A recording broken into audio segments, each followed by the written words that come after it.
Hi, good afternoon, everyone.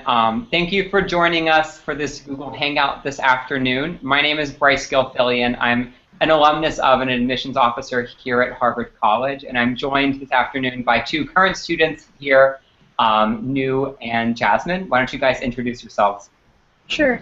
Hi, everyone. My name is New. I'm a sophomore at the college. I'm originally from Northern California, and I live in Adams House. Hi everyone, I'm Jasmine. I'm a junior at the college. I'm from Atlanta, Georgia. I live in Lowell House, and I also work for the Harvard Financial Aid Initiative. So thank you all for joining us for this Google Hangout information session. This is one of several we'll be conducting throughout the fall. If you're interested in tuning in again, please look at our Google Plus page. You can see the rest of the ones that we have scheduled. Before we get started sort of with the meat of the presentation, though, I want to talk very briefly about something that's really been in the media lately, which is college access, something that we feel very strongly about here in the admissions office, and something that was a really big thing in my life when I was looking at colleges years ago.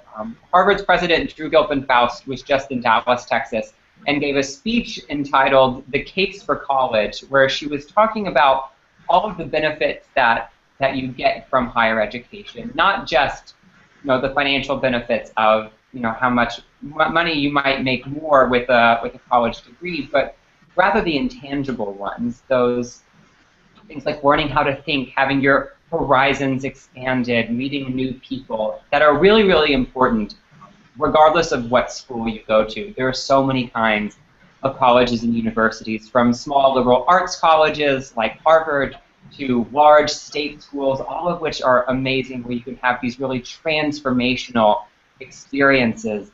But those, I hope, are the things that people will be thinking about when they're looking at colleges. For New and Jasmine, if you can sort of put yourself back in the shoes that you were in a few years ago, looking at colleges, what were you expecting to get out of your college experience? I think for me, I was basically looking for a school that would prepare me for what I want to do in the future, which I didn't really know what that was, but that was very broadly what I was told to look for by all my college counselors and family friends.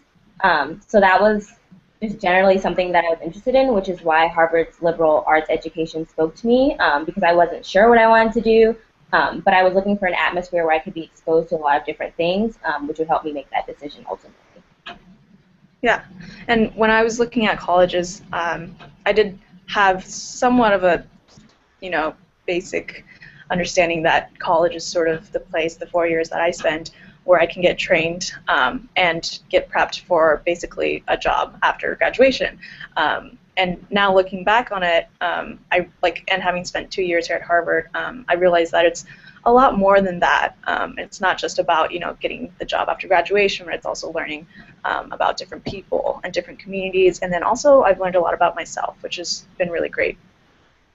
Yeah, I remember when I was looking at schools, I grew up on a farm in a small town in rural Texas, and what I was really looking for in college was just a space to meet new people with very different life experiences. I was sort of thinking of academics kind of almost as being a little bit secondary to the kinds of people I was going to meet. And so for the two of you, what advice do you have to give about to students who are just starting this college process, thinking about not just the name of the school or what kind of school it is, but fit, I think, which is something that I think is really important for people to consider, where they're going to be happiest, what kinds of schools are going to be a good fit for them. Yeah, I would say definitely do research on the schools that you're looking at, and then if you can, definitely try to identify what it is that you're looking for, and what makes you happy in terms of weather, in terms of location, size of a school. I think that's really, really important, because I remember when I was applying, I did apply to schools sometimes just for the sake of having a balanced list. But now in retrospect, if I were to apply again, I would make sure that every school that I apply to, I would actually be happy going to. So that's my advice.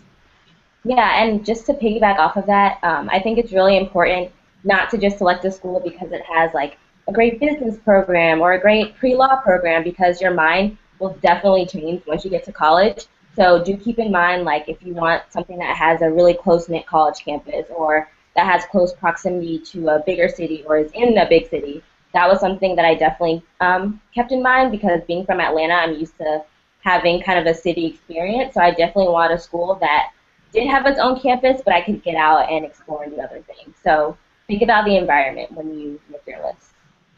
So we're going to go ahead and dive in and start talking about Harvard. But for those of you who are watching, I hope that you're just being thoughtful of if something about Harvard strikes your fancy, if you like the way we do residential life, if you like the social aspect, if you like Boston or the way that we talk about it. I hope that you let those things inform your college list-making process as you're looking for different kinds of schools that might share those commonalities.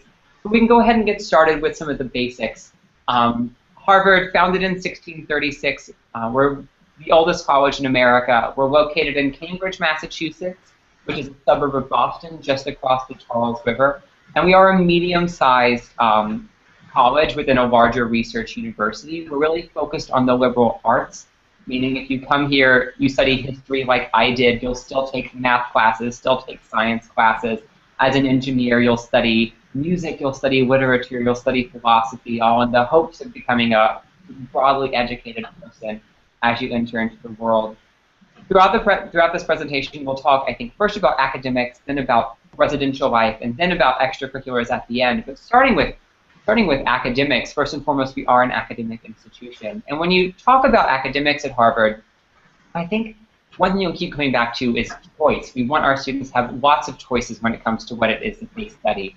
We have 48 majors for you to choose from. At Harvard, we call them concentrations. We have lots of weird words that we use for things. 48 concentrations to choose from, and you don't have to pick one until halfway through your sophomore year. When you apply to Harvard, you don't apply to a specific program. You don't have to apply to the School of Engineering, the School of Arts and Sciences. You just come to Harvard, and you have a year and a half to decide what it is that you want to do. Now that you're in you've established, you've kind of figured out what it is that you're doing, how did you make your decision as to what it is that you wanted to study? Sure. So I actually have to declare within 3 weeks, and I'm happy to say I know what I'm declaring, which is sociology. And so last year as a freshman, yeah, I did have a lot of courses to choose from. As you can see from the slide, it says we have more than 3,500 classes, so that can be a little bit overwhelming. But Harvard actually has a period called Shopping Week, where you have an entire week to sort of go to classes, sit in the lecture or step out, whatever it is, to sort of test the waters and see like what it is you want to take. After you've decided on your classes, throughout the year, there are also a lot of different open houses from each of the academic departments. So for sociology specifically, I took an intro to sociology class in the fall, which I really, really enjoyed. And then I went to the open house for the sociology department, where I was able to meet a lot of the professors there. And for me, that was a very, very helpful thing, just because I wasn't completely sure yet whether or not I would declare sociology. I knew I liked it, but I wasn't sure, like what other sorts of classes I needed to take. And so being able to go to that open house and just chat with the professors there was really, really great. And I think one of the misconceptions people have about Harvard is that when you come here, you're going to not be interacting really with faculty. You'll just be working with graduate students. You're in these massive classes where you're never actually sort of getting that individualized academic experience, which I think really couldn't be further from the truth. When you look at just sort of the boring statistics that don't mean too much in the abstract, we have a 7-to-1 student-faculty ratio. That's 5-to-1 in engineering and applied science. Our median class size is 12. Average class size is 15. 80% of our classes have fewer than 20 students in them. So that's just statistically, it looks like a pretty individualized experience you're getting. And Jasmine, have you found that to be true? Are there any professors with whom you've really developed a great relationship during your time here? Yeah, definitely. I certainly had the same misconception when I was looking at colleges that you would never talk to faculty or you'd never get to interact with your professors, but they're actually really, really, really great about getting to know their undergraduate students. They have office hours that they have to hold at least once a week where you can pop in and talk to them. I've definitely taken advantage of that multiple times. And actually yesterday I took one of my professors from this semester to our faculty dinner. So all of the upperclassmen houses and Annenberg, which is for freshmen, they have a night where you can invite a faculty member to eat dinner with, basically, and the dining hall is really nice. they like serve you, and you just get to chat and talk to your professor about really whatever you want. So that's a really great opportunity, and I've taken 2 faculty members since I've been here to the dinners, and they've both been really great experiences. And you get to interact with them outside of an academic setting, which definitely takes the pressure off of like trying to impress them with something academic. So, yeah. When you're looking at academic program at Harvard a bit more broadly, it's actually really straightforward. To graduate from Harvard, you just have to take 32 classes. There's no credit hour system that we use, just 32 classes across 4 years, 8 semesters. That averages out to about 4 classes per semester. Of all of the classes you take, around half of them will be in your concentration. As said earlier, that's Harvard speak for your major. You have a year and a half to decide what this is going to be. Another quarter of your classes are electives that you can choose to use however you'd like. If you want to get a secondary field, which is Harvard speak for a minor, you can. We have over 40 to choose from. If you would like to get a language citation, which is a certificate of proficiency in a foreign language, Harvard offers over 6 dozen languages every year. You can do that. Most students, I find, though, choose to use electives sort of in what I call the buffet style, where you have a little bit of this, you have a little bit of that. You know, you're not a huge fan of one area, so you don't necessarily have to take a class in that subject. And the last quarter of your classes are in the general education program. And this is the true liberal arts backbone of the time that you'll spend here at Harvard. Within general education, there are 8 categories in which you have to take at least 1 class in order to graduate. What differentiates general education, I think, from the distribution requirements at a lot of schools is that, as you can see, this is not subject-based. This is not about what specifically you should be studying or thinking about or learning. It's how you should be thinking. It's about building an intellectual toolbox that you can then use to sort of solve different problems and look at the world around you in a different way. I think the philosophy of the general education program could be best summarized by one of my favorite features of Harvard. It's a gate, one of the gates in Harvard Yard called the Dexter Gate. And on one side, as you're entering into Harvard Yard, it says, "Enter to grow in wisdom," which makes sense. That's what college is all about. But on the other side, as you're leaving and going back into Cambridge, it says, "Depart to serve better thy country and thy kind." And I think that's really what the general education program tries to do. Do you learn things? Yes. But then can you, more importantly, take what you've learned and apply it to the world around you in an exciting way? So Jasmine and Amnu, looking at general education, are there any classes you took in Gen Ed that really stood out for you? Yeah, I mean, I'm taking 2 Gen Ed classes this semester. The one that's definitely been the most interesting and kind of out of my comfort zone in terms of what I study, it's called Montezuma's Mexico. And so I'm learning all about the Aztec, the Maya, the Toltec, and their different religions and how they interacted with the Spanish conquistadors. And I'm studying government, so like this is completely out of what I generally take, which is completely and totally refreshing. And so I'm learning a lot about something I've never really studied before, which is definitely the point of general education. So I'm getting a lot out of it. How about you, Nu? Anything exciting in Gen Ed for you? Yeah, definitely. So I'm taking Ethical Reasoning 18 this semester, and Ethical Reasoning 18 is classical Chinese philosophy. And so we've studied Confucius, Lao Tzu, Mo Tzu, a lot of different Chinese philosophers. And for me, like, you know, getting back to what Bryce said earlier, this class has been wonderful because, I mean, not only are you sort of like absorbing the information and the material that you get in class, but you are also thinking more critically, like, how is this relevant to my life? You know, can I sort of apply the different philosophies to, you know, to my daily routines and stuff like that? And so for me, Ethical Reasoning 18, ER 18 as we call it here at Harvard, has been a really, really great class. And for those of you who are interested in getting sort of a taste of what general education is like, and I see Sudhakar has asked a question about this, we have a great thing called Harvard X, which is massively online open registration courses that you can do, which are really exciting if you want to get a taste of what the Harvard academic experience is. Many of our Gen Ed classes are available in Harvard X form, so you can take a peek at that in high school. Looking a bit more broadly beyond just the academic program, there are so many more academic resources available to you at college. You certainly have the human resources, the professors we talked about earlier, but the physical resources themselves are pretty impressive. From the Harvard libraries, we have the largest university library system in the entire world. We have 12 museums on campus that you can use in your classes, 3 art museums, a natural history museum, a history of science museum, an anthropological museum, I think one really new, exciting resource we have is the Harvard Innovation Lab for students who are interested in entrepreneurship and innovation. This is a partnership with the Harvard Business School so that you can get office space and funding to create your own startup company or venture, or a bit maybe more non-traditionally, you could go to the Harvard Forest, which is a 3,000-acre forest Harvard owns just outside of Boston, and really get your hands dirty with the research that you want to do, both literally and figuratively, I suppose. And thinking about research, thinking about the sciences at Harvard, that's a great part of the academic program here as well. Many people think of Harvard and they think about the social sciences, so think about the humanities, but what people don't realize is that each year, more than half of our students are majoring in the life, physical, or engineering and applied sciences. This is a great place to get the kind of scientific education. And you're eligible to do research from the first day of your freshman year as soon as you set foot on campus. There are actually more research openings available each year than students interested in filling them. But research is so much more than just sort of sitting at a lab bench and pipetting, which I know what we have on the picture right here. You could be working for professors at the business school, at the law school, in the English department, in the gov department. For Jasmine and Anu, have either of y'all had any research experiences here, or any maybe roommates who have?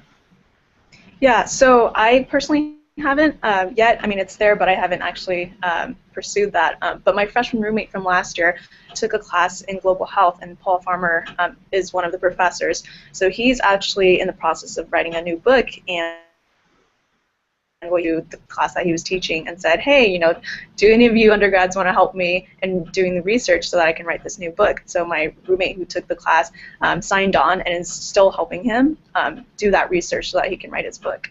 Yeah. Yeah, and I do research in kind of an unconventional sense. I work also for the Hip Hop Archive, which is part of the Hutchins Center.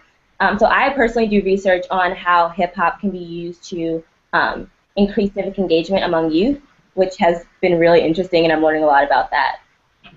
So that's a very brief overview of the academic experience. But Harvard is so much more than just what it is that you're studying and who you're studying with. The residential experience at Harvard, for me, was the best part of my undergrad time at Harvard. And when we talk about residential life, we talk about it in two chunks. The first is the freshman experience, and then you have the upperclassmen experience. So we'll start with freshmen. At Harvard, all freshmen live on campus. You have to. After your freshman year, you can choose to move off campus, though 99% of students will stay on campus for all 4 years, and we do guarantee housing for the entire time you're a student here. But in your freshman year, you're living in Harvard Yard, in one of our 17 freshman-only dorms, really at the center, at the heart of Harvard College.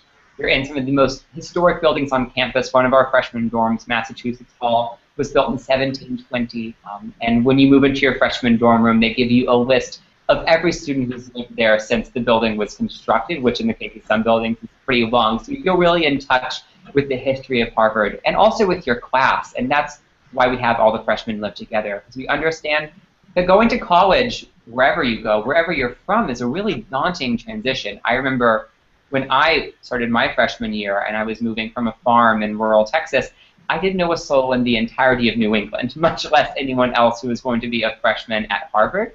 So the fact that I was living in Harvard Yard with all of the other freshmen who were going through the same experience, who were navigating a new city, who were trying to figure out what winter is, who were just realistically looking to make friends, made that transition a lot easier. And you see here also a picture of Annenberg Hall, which is the freshman dining hall. So you'll have your oatmeal there every morning. It's a great place to meet friends. Jasmine, coming from Atlanta, moving up to Boston, two very different cities in two very different areas, how did you find that transition? And thinking sort of about the support systems that Harvard has in place, did you feel supported during that transition? Were there things that Harvard could have done to help you out more? So I definitely found the transition to be way easier than I thought it was going to be. Atlanta to Boston is definitely a huge transition, and I found that the weather has been the most challenging part of it, but the social aspect has been completely very supportive. So my freshman year, and all freshman students are put into entryways, which are basically a collection of rooms in their dorm, and each entryway has a proctor, which is typically a grad student that facilitates meetups and study breaks with the other entryway students. And I found that to be really, really helpful for me because it kind of gave me this close-knit group of people that I could get acclimated to the campus with. So I definitely didn't feel like I was diving into it alone at all. And then also having proctors who live in the dorms with you was extremely useful because I knew that I could always go talk to my proctor at any time and ask any questions if I was struggling with something, or if I just needed guidance about a question that I didn't have anyone else to turn to. So yeah, I'd say that Harvard definitely puts a lot of time, energy, and resources into making sure that all students find a way to feel comfortable when they leave home for the first time. Yeah, and Jasmine's note about the advising system for freshmen, I think, is really great. So you actually have 3 main advisors your freshman year. The first is your proctor, who lives in residence for you. I'm also a freshman proctor. I live in Canada Hall with 39 first-year students, and I'm there for them to help them through homesickness. We'll, bake some cookies and sit on my couch and talk about it. We do a movie night every Sunday. We get together during the week to have a study break and just a little bit of time to hang out and not worry about school. We also have an academic advisor your first year who's generally a professor in a department likely that you express some interest in, who can help you through the academic transition, thinking about classes you want to take, what's going to set you up for success later on. And then you also have a peer advisor, which is an upperclassman, sophomore, junior, or senior, who's specifically appointed you to be basically your big brother, big sister your first year. They've made it through their freshman year in one piece and sort of lived to tell the tale, so they can give you the benefit of their experiences. What's a great place to get pizza in Harvard Square after midnight? What are fun clubs to join? What should I be doing with my summer? All of those questions will have different kinds of advisors who can answer for you. After your freshman year, you'll move into one of our 12 upperclassmen residential houses. These are houses not so much in the sense of where you likely live with your families. This is much more house, I suppose, in the Harry Potter sense of the word, in that they're large residential dorms where you'll live for multiple years. Since there are 12 of them, I lived in Pforzheimer House. Both New and Jasmine, when they introduced themselves, said what house they lived in. It becomes a large part of your identity as a Harvard student. I think one of the great things about the houses is that they're all random. So there's no artsy house, there's no athlete house.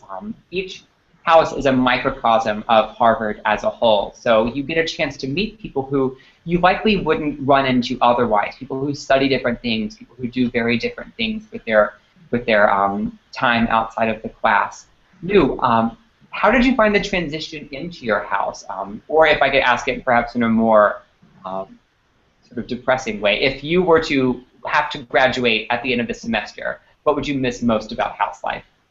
Yeah, so I'm a sophomore. I have just sort of newly joined the house system, or joined a house. If I were to graduate now, I would be really sad because I would really miss the community that I just get from my house, Adam's house.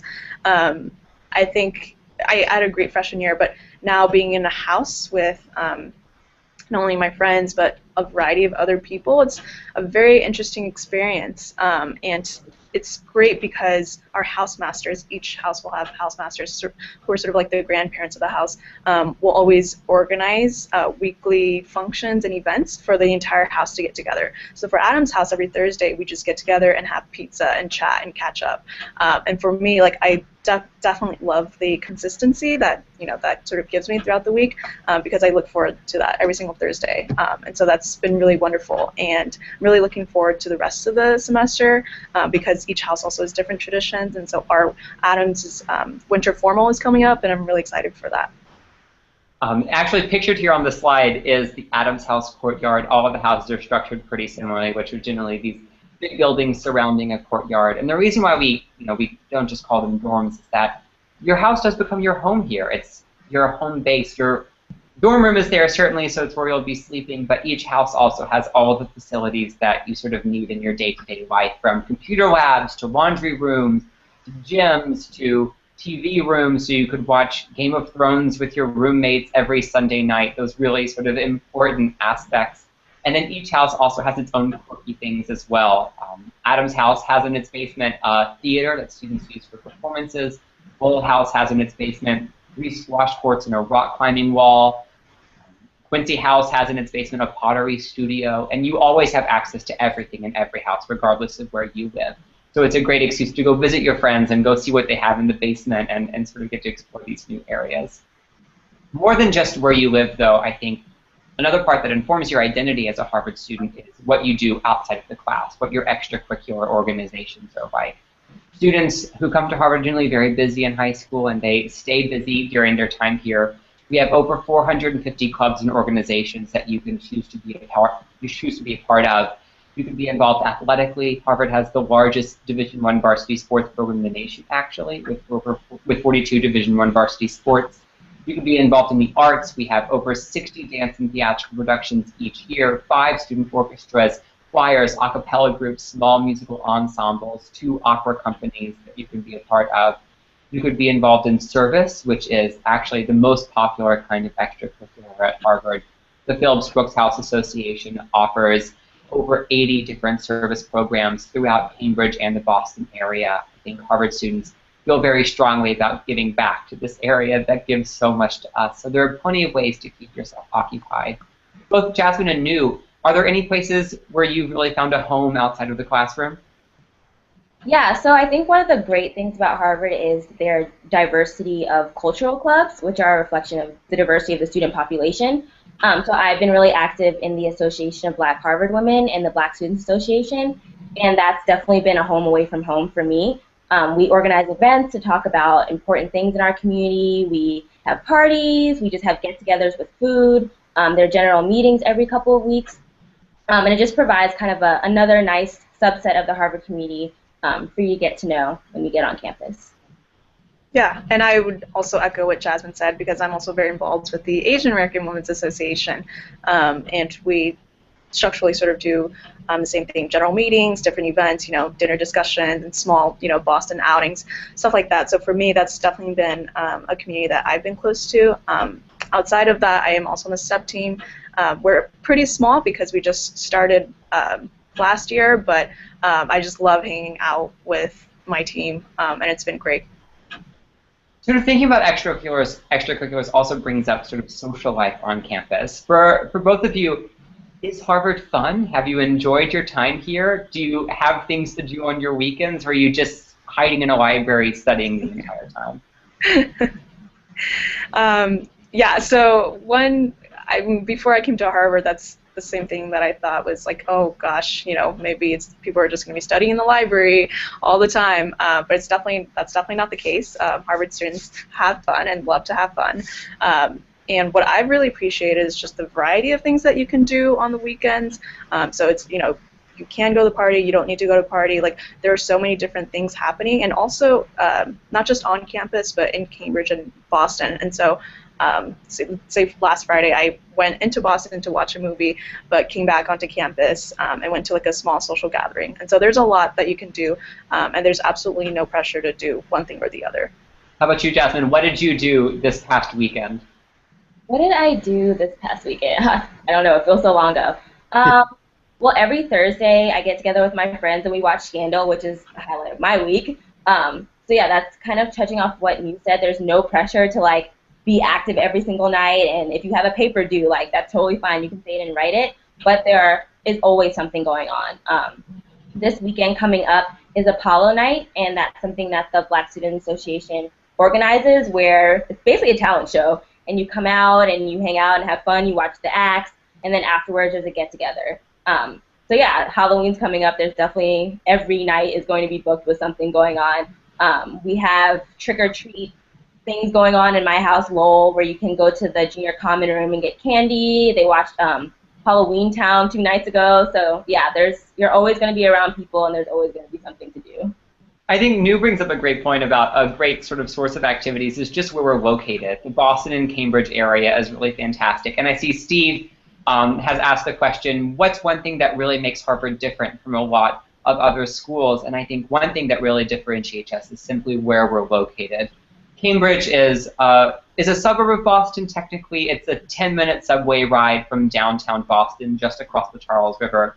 So you get the benefit of kind of the small college town feel here in Cambridge, but you have access to Boston so close by. It's really one of America's, I think, greatest cities.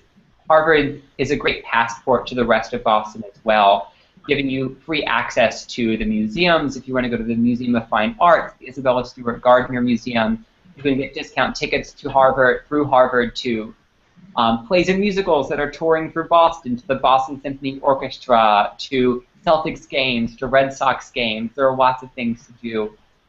And I think also Boston is a great jumping off point for the rest of New England as well. You know, I'm from Texas, which is a state where you can drive for about 18 hours in a straight line and never actually end up leaving.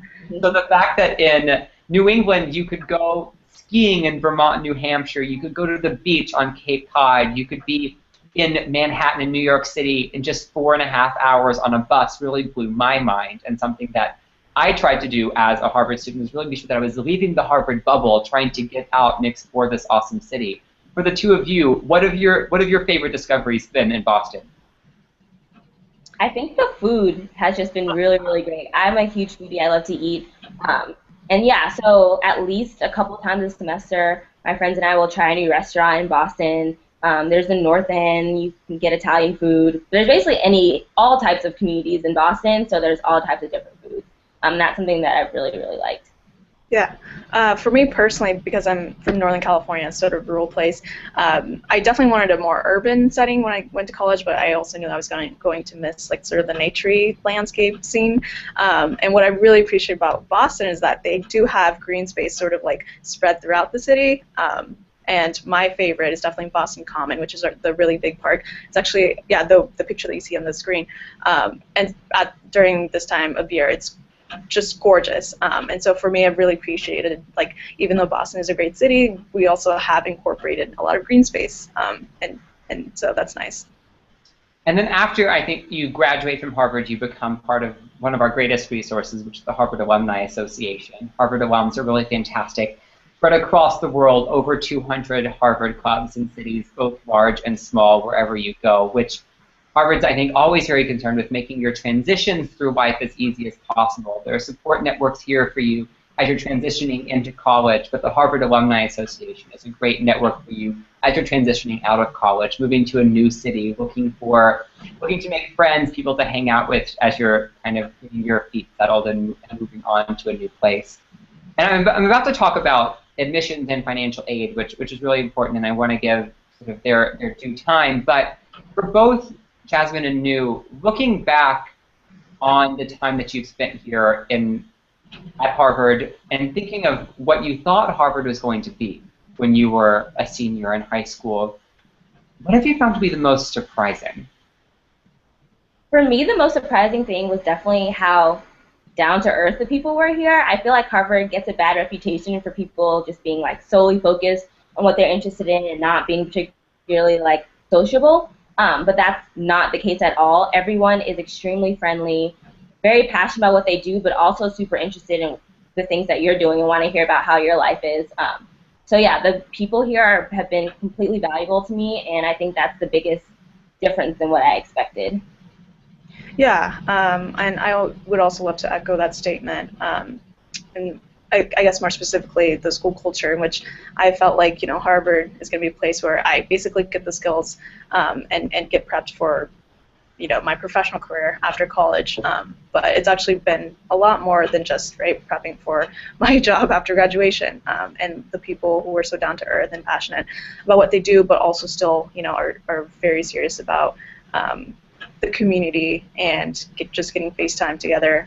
That's been wonderful for me.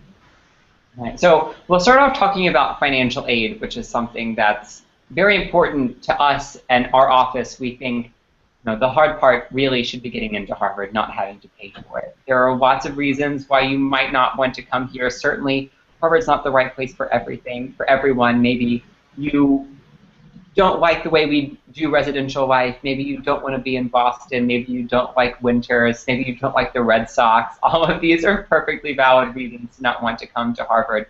But we feel very strongly that finances should never be the reason. I know we have a very generous financial aid program that, for me and for my family, was really life-changing.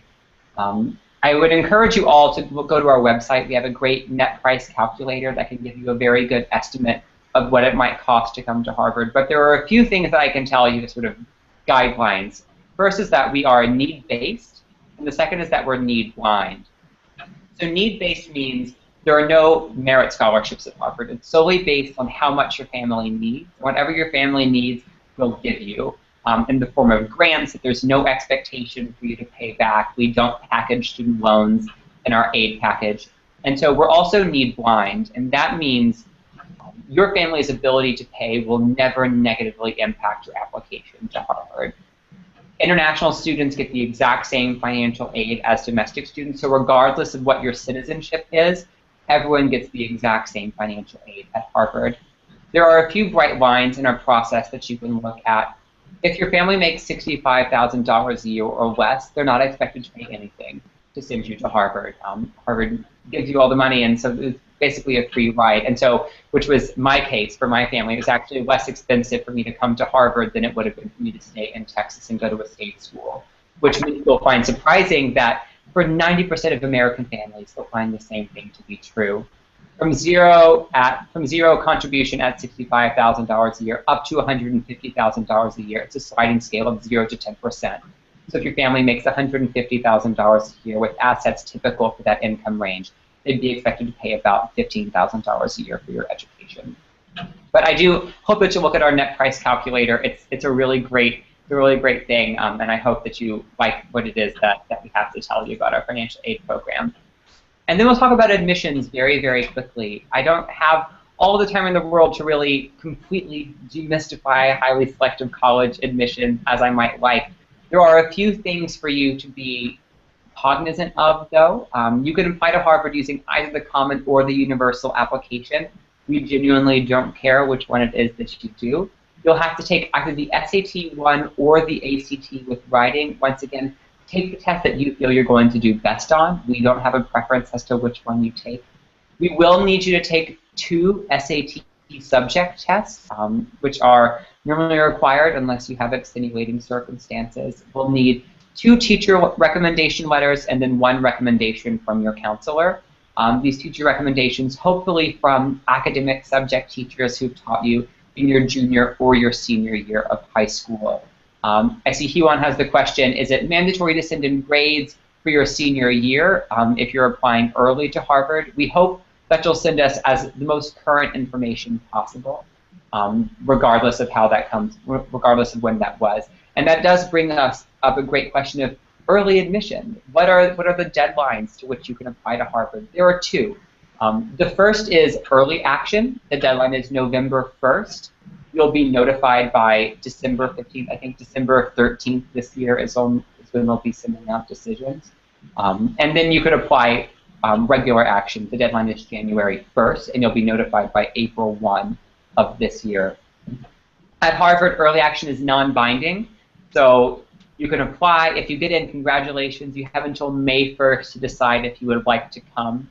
We are single choice early action. So that means if you apply early to Harvard, we ask that you only apply early to Harvard of all the private schools you're looking at, but you're certainly welcome to also apply to state schools, to military academies, many of which have scholarship opportunities and housing opportunities available on a rolling basis, and we don't want to disadvantage you for any of that. When you think about admission at Harvard, though, what I hope that you'll keep in mind is that we're a very holistic process. It's a human process. We know that you are so much more than just your test scores and your GPA, and our process really tries to get to that. So when we're evaluating someone's application, we sort of look at it in 3 different chunks. The first is academics, the second is extracurriculars, and the third is personal qualities. When it comes to academics, we're asking a very simple question, and it's, can this person do the work at Harvard? We're not asking you to have perfect tests. We're not asking you to have a perfect transcript of 4.0, be valedictorian of your class. Just do well and sort of demonstrate to us that you'll be able to do the work. And certainly, easily 75% of the people who apply each year are able to do the work. So this is not where we're making fine distinctions. This is not us saying, Jasmine scored 50 points higher on the SAT than New did, so she must be an intrinsically more intelligent individual, so we'll meet her. That's not the way that standardized testing works. We care a lot more about the grades you're getting in your classes than what you get on your SAT or your ACT. We think that 4 years of performance in high school tells us a lot more about you as a student than what you did for 4 hours on a Saturday morning. You'd rather be doing literally anything else. After answering this yes or no question, can you do the work at Harvard? Well, then think about your extracurriculars. You want to know what it is that you do with your life when you're not eating, sleeping, or in class or doing homework. What specifically you do, we really don't care. This is not a point-based system where it's 7 points for viola and 9 points for lacrosse and 5 points for debate and an extra half point for every leadership position you have above the level of secretary in a club in your school. The reason why we look at extracurriculars is to get a sense of where you might find a home at Harvard. We just want to see that you have interests, not necessarily passions. I think passion is a really kind of cliched word when it comes to college admissions, and we can't expect 17-year-olds to know what their passion in life is.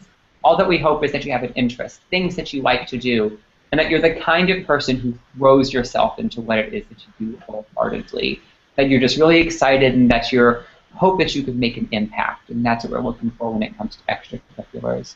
And then the third part is personal qualities, thinking about what kind of person are you? What kind of roommate will you be? What kind of classmate will you be? What kind of lab partner, teammate? Will you hopefully be someone's friend when you come here? Jasmine sort of made, I think, the really beautiful point about one of the things that surprised her most at Harvard were the people and how great the people were. And I can say that doesn't happen on accident. That's something that we think a lot about in the admissions office. So we're looking at your essay and how you represent yourself. We're looking at your letters of recommendation and how the people who know you well describe you. We're looking at your interview, if we're able to interview you. If we're not able to interview everyone, it's optional. Not being interviewed will never negatively impact your application. But we're looking at what you and what other people have to say about you, what kind of person you are. Are you kind to small children and animals? Do you play well with others? These are really important questions. And then we add it all up, and we talk about you through a committee process. My 30 colleagues and I sit around a table for literally months and talk about the students as they apply and ask the questions, what will this person bring? What has this person done? Will this person be a good custodian of the resources that Harvard has to offer? But it is a very holistic process. And so if you're interested in learning more about Harvard, I hope that you check out our website. We're also really present on social media, Instagram, Twitter, Tumblr, Facebook. If you want to hear more student stories, I encourage you to check out our student blogs. They're a really great snapshot on what's going on at Harvard College today. Thank you all so much for joining us this afternoon for this information session. Thank you so much to Nu and Jasmine for taking the time out of your Tuesday afternoon to chat with me. If you're interested in tuning in again, we'll have several more Google Hangouts this fall. You can check out our Google Plus page for the Harvard University's live stream page to see when we'll be on again. Thank you guys so much, and I hope you have a great afternoon.